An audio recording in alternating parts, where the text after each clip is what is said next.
So, tignan natin to guys kung kakain to kasi kakakain lang nito kagabi ng 3 langaw. So, testing natin.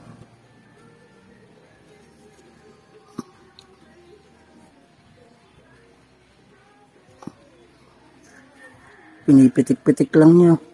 Oh? Mukhang ayaw. Testing ulit natin mga tol.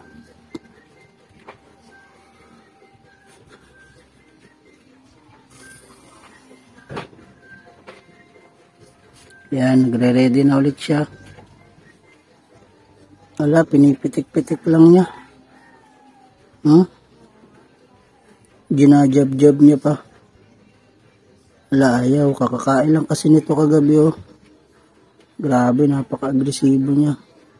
So, wag muna nating pilitin mga tol.